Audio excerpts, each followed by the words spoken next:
Olá pessoal, tudo bem? Hoje eu estou aqui com a juventude, são futuros missionários.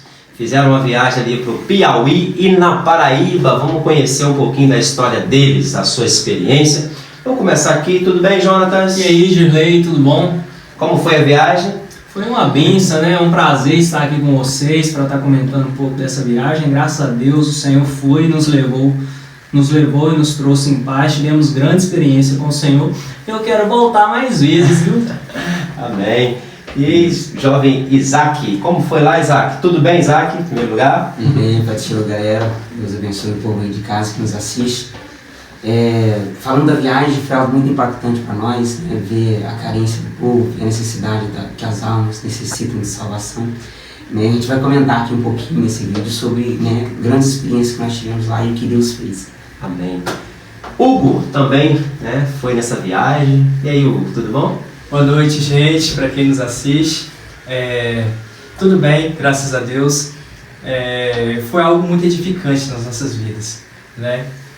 A viagem foi boa, foi uma viagem tranquila, né? E vamos então estar dando depoimentos ao decorrer desse vídeo aqui de como foi a experiência de cada um.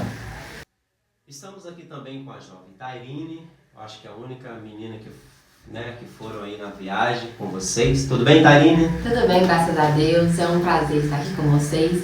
Então, já é a segunda vez que eu vou nessa viagem. E eu confesso que ano passado eu não estava tão preparada. Eu fui sem saber direito o que eu ia fazer.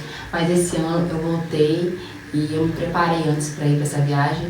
E o Senhor me surpreendeu. Porque quando saímos aqui, pensamos que vamos levar algo para as pessoas. Mas na verdade recebemos mais do que levamos. Verdade. Jovem Isaac, como foi a sua experiência lá de pregar a palavra do Senhor em outra cultura, né, no nosso estado? Muda muito, né? É muito interessante a diferença que tem dentro de um país tão vasto igual o Brasil. A gente em Minas Gerais, a gente percebe que é tudo muito diferente. Aqui a gente só vê verde, lá a gente vê que até a mata lá é diferente, o clima é diferente. Né? Você tem que ver a gente num lugar lá, a gente, né, muito precário. A gente tem que tomar banho correndo com alguém vigiando a porta. Né, de mangueira, e a porta não fechava, quando você chega lá. Né, e gelada. Tava chuveiro quente, não? Não existe. Era banho de mangueira. Não tenho. Eu vi um chuveiro elétrico lá. Mas por causa do clima, o calor, né, aí causa isso.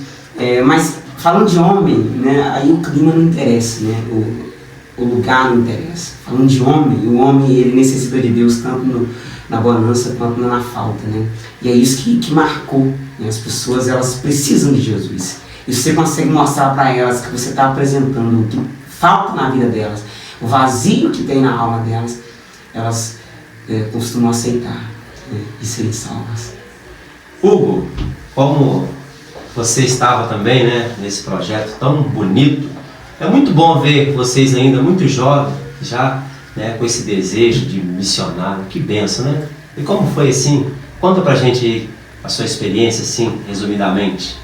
Então, a questão então de anunciar o Evangelho, a gente vê que a reação e a aceitação é diferente daqui, né? A gente vê que as necessidades são diferentes, né? Então, a gente como missionário, a gente tem que estar sempre pronto, sempre no direcionamento divino, para apresentar o Jesus que eles precisam, né? E graças a Deus foi isso que nós conseguimos fazer ali e o nome de Jesus foi glorificado. Glória a Deus. Jonatas, você considera um missionário? Com certeza, né? Essa é a missão de todos nós. O Isaac me falou algo durante essa viagem que eu achei muito interessante, né? Se você não é um missionário, você é um campo missionário, né? E aí, Taíne, você também já... Segunda vez, né? Você foi pro campo missionário? É a segunda vez. E como eu falei, ano passado eu não estava tão preparada e eu senti que eu precisava fazer mais. E o público que mais me chama a atenção lá no Nordeste é o público infantil. Então esse ano me preparei, fiz algumas coisas para levar para as crianças de lá e foi muito bom, foi bênção lá. E o pessoal lá fica esperando algo quando vocês chegam? O que eles ficam esperando? Sim, né? Um monte de gente, todo mundo assim esperando, parece que vai chegar alguém famoso lá, todo mundo assim esperando por nós, é muito... Realmente, eu fiquei até um pouco constrangido, que eu não me sentia do jeito que eles recebiam a gente, tipo, os missionários. Você chega lá, tipo assim, parece, pra você é uma pessoa comum que tá num outro estado. E pra eles, vocês são os missionários. Então, assim, você sente um peso que você tem que entregar algo ali, que eles estão esperando por algo. Então vocês foram com uma coisa muito bacana, né? Foram feita uma campanha, não é isso? Com a direção da missionária Darley. E foi o quê? Um carro de alimento? Como foi? Conta pra gente. Foi uma carreta! Glória a Deus. O Senhor nos surpreendeu, porque quando a gente começou a arrecadar alimento, a gente não esperava que a gente fosse conseguir isso tudo. Tanto que antes era um caminhão, né? E depois teve que trocar por uma carreta, de tanta coisa que a gente conseguiu. Graças à ajuda das pessoas que contribuíram e que abençoaram a nossa vida. E eles falaram lá que ano que vem, pela glória de Deus, um bitrem, né? Ou 2 carretas, depende da fé do pessoal aí. Então foi uma carreta lá pro Piauí e Paraíba. Gente, que bênção, né? Aí vocês distribuíram, né, as cestas pro pessoal. Como é que funciona isso? O pessoal receber a cesta? Como é que foi? Você já aproveita isso para evangelizar? Como é que funciona isso? Sim, é uma coisa muito bem organizada. A gente faz o evangelismo durante o dia e fala sobre as coisas que vão serem doadas, as roupas, os alimentos, e as pessoas vão até o culto à noite para receberem esses alimentos, essas doações.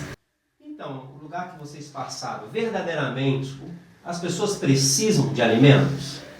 Com certeza, né? A gente passou em Piauí, no interior de Piauí, a gente foi, né, num distrito lá, onde a gente olhava que as casas tinham uns tetos lá de lona preta, né? Então, uma carência muito grande.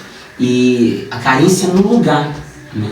A gente, é claro que a gente faz o uso da ação social para ganhar as almas, mas até mesmo as pessoas que congregam lá nas igrejas aqui que a gente tem lá, elas também necessitam. Algumas delas também receberam a cesta, claro que elas preferiram ceder, né, aos irmãos, as pessoas que ainda não aceitaram o evangelho, mas elas também precisam, o lugar é carente, né, necessita. Então quando você chega, né, oferece o alimento, então fica mais fácil de as pessoas te darem crédito, Sim. de te ouvir. Lá tem muitas pessoas que não dão atenção, mas por meio da cesta eles são meio que obrigados a te dar atenção e você usa isso para evangelizar. A gente costuma, até então, ter um pensamento muito antiquado, né? Que só Jesus deve ser anunciado.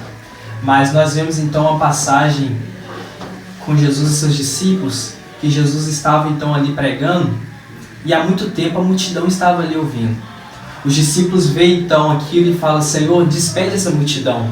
Ele diz: não, quem tem fome precisa comer. Né? Então Jesus opera então o milagre da multiplicação dos pães e dos peixes. Ele alimenta aquela multidão no espiritual com a sua palavra, mas também alimenta aquela multidão com o alimento da carne. Amém. Ô Jonathan, se você também com certeza trabalhou, né? Você trabalhou também carregando cesta? Bastante. Nós descarregamos caminhão, carregamos de novo. Né? Corrente, mano. Você lembra da corrente? Lembro. Tem um vídeo. Tem um vídeo. O que é o caso da corrente? Coloca Como é um que- monte de homem. vai passando pro outro. Vai passando igual formiguinha indiana. Algo que me chamou muita atenção também, com certeza vocês separaram, é o solo, né? A gente não vê plantação, a gente vê que é muita terra, mas tipo assim, você não vê plantação, né? De fruta, nem de hortaliças. Então, isso me deu um choque muito grande, porque aquelas pessoas ali não têm expectativa assim de que eu vou trabalhar e eu vou construir algo grande, eu vou granjear. Então, assim, é carente em todos os sentidos, tanto no sentido espiritual, que há uma resistência, a gente viu isso lá, uma resistência ao evangelho, muitas pessoas, assim, que precisam de fazer escolhas difíceis para poder servir a Deus. A gente viu e presenciou isso lá. E muita gente também que é desinteressada, não tem muito interesse. Como a Tairine falou, a gente oferecia a cesta durante o evangelismo para entregar depois do culto, né? Aí as pessoas iam participar do culto para depois receber a cesta. O interessante aqui, né, falando um pouquinho, como foi a organização. A gente sempre pegava depois do almoço e uma ala ficava tratando, uma ala social, aferindo pressão, glicose, trabalho com as crianças, pula-pula, toda a aula social, aproveitando e evangelizando e convidando para o culto à noite. Enquanto uma equipe de evangelismo, eu, né, o Hugo fazendo parte delas, o Jonatas, a gente saía pelas ruas para quem não foi ali, naquele centro, ser evangelizado. A gente falava de Jesus, porque talvez não ia voltar no culto à noite. A gente falava de Jesus, mostrava a palavra, orava, né? Vou até ser um pouco mais extenso, porque eu lembrei do testemunho agora rapidinho. É que a gente lembra de um caso lá de um irmão, pastor Elias, e a irmã Eliane estava orando, ele chegou para evangelizar um senhor, e ele estava com uma muleta, né? Ele não conseguia andar, ele tinha um caroço assim no joelho, ele não conseguia andar. E aí eles foram, pregaram para ele, evangelizaram e oraram para ele. Oraram para ele e deixaram ele ali. E aí foram na outra casa evangelizar, na hora que saiu, e coisa de minutos, 5 minutos, voltou, o homem tinha levantado, estava capinando o terreiro da casa dele. Não tinha mais caroço, sumiu. Né? Então, assim, enquanto tinha aula social lá, as pessoas evangelizando, quem não conseguiu ir, chamando para o culto à noite, e à noite a gente tinha uma cruzada evangelística, um culto no centro, onde reunia, e deu muita gente. Isso dava muito certo, porque era a gente evangelizando o povo que estava na escola, onde a gente estava fazendo os trabalhos, e as pessoas saíam pelas ruas. E à noite, quando era o culto para juntar todo mundo, dava muita gente mesmo. Em Bertolínia, lá na universidade, a gente foi dentro da mais 600 pessoas. E o interessante é que tinha umas 150 crianças lá. Lá tinha criança demais. E você ficou mais na área de trabalhar com as crianças? Você ficou mais nessa área? Sim, de poder... tinha uma equipe, né? São 45 pessoas que foram na viagem e a gente monta equipes. Cada equipe faz um trabalho. Eu fiquei com algumas meninas e a gente ficava na parte de evangelizar as crianças. E os adolescentes também. Aí a gente se dividia por quantidade de crianças, né? Porque não cabia todo mundo numa sala. A gente falava, contava uma historinha, dava uma lembrancinha, convidava para o culto. E foi assim o dia todo. Ou você considera missionário? Ah, com certeza. Essa já foi a terceira viagem, né, para o Nordeste. Pretendo, em nome de Jesus, as próximas já estão nos planos para poder estar indo. E eu ali naquele lugar eu estava igual bombeiro, 1001 utilidades. Né? Ao mesmo tempo que eu estava ajudando na organização, eu estava ali descarregando o caminhão, descarregando a carreta. Estive também na área de evangelismo, presenciei coisas magníficas da parte de Deus, né? E foi bênção. Graças a Deus, só tenho que agradecer e a dizer que foi excelente. Quem não vai, perde, viu? E perde muito, perde no sentido espiritual, né? Conjugal também, que já foi gente que casou, já foi gente que voltou namorando, então é uma bênção. É por isso que tá aí um monte de jovem agora. A receita aí, pessoal. Só ir pra aula missionária que vai... Que Deus cuida do resto. Nós também louvamos a Deus pela vida dos nossos pastores, né? O pastor Aniceto, a pastora Darley, que eles organizam essa viagem e é muito bem organizado. Os meninos foram pela primeira vez, né? O Jonatas e o Isaac, e puderam ver que é um trabalho muito bem organizado, que a gente separa os tempos para organizar tudo que vai ser feito. E na parte da tarde, a gente sempre faz isso na parte da manhã, e na parte da tarde saímos para fazer o trabalho missionário. Uma curiosidade, como é que vocês dormem lá? Como é que vocês vão para o hotel? Como é que Hotel de luxo. Hotel de luxo. Hotel 5 estrelas. Como faz lá? A gente sempre, no Piauí, a gente fica numa escola, na Paraíba também, a gente ficou numa escola esse ano, e a gente dorme nas salas da escola. Na escola? E reveza o banheiro. Aí cada vez vai revezando o dia todo, cada um toma banho uma hora. Muita gente, né? O que vocês têm a dizer para as pessoas que estão nos vendo? Tem uma palavra. Então, como eu disse ao decorrer da live, né, que o Isaac me disse que se você não é um missionário, você é um campo missionário, né? Então, eu acredito que o nosso maior público aqui são missionários. Então, eu aconselho muito você estar ali direto, né, naquele campo missionário. A visão é totalmente diferente do que quando a gente está aqui olhando para lá. Então eu recomendo muito, todas as pessoas que são cristãs, né, é muito importante fazer parte disso, ver a necessidade da obra missionária. E eu quero aproveitar aqui para agradecer também a todos os envolvidos, né, tanto a irmã Darley e o pastor Aniceto, que organizaram essa viagem, tantos pastores de lá também, que nos receberam muito bem, né? E eu sou muito grato também por estar aqui participando, né, desse bate-papo com vocês. Muito obrigado e que Deus abençoe todos vocês.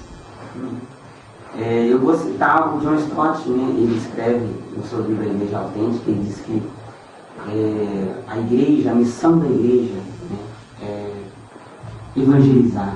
Né? E essa ala, ela envolve a ação social, ela envolve a salvação de almas. A verdadeira igreja autêntica, ela tem que puxar para a missão. Ela tem que salvar almas, porque eu tenho que é mais precioso é Jesus. E eu quero compartilhar esse Jesus precioso que eu tenho com as pessoas que não têm.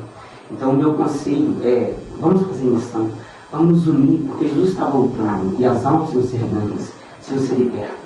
Então o meu incentivo, se prepare, filho, se encha de Deus e vamos ganhar esse Brasil para Jesus, esse mundo para Jesus. Glória a Deus, Jesus. Amém. A palavra que eu tenho é, se você tem disponibilidade, vá, porque Deus tem coisas grandiosas na vida daquele povo, mas também tem nas nossas. Né? A gente vai para edificar, mas ao mesmo tempo nós saímos edificados. Né? Então eu deixo o convite para você, tiver disponibilidade, vai que Deus tem algo grandioso em sua vida. Amém. Queremos agradecer também todas as pessoas que nos receberam, tanto no Piauí quanto na Paraíba. Foi um prazer estar esses dias aí com vocês. E se Deus quiser, ano que vem estamos aí de novo. Valeu! Falou, pessoal! Tchau!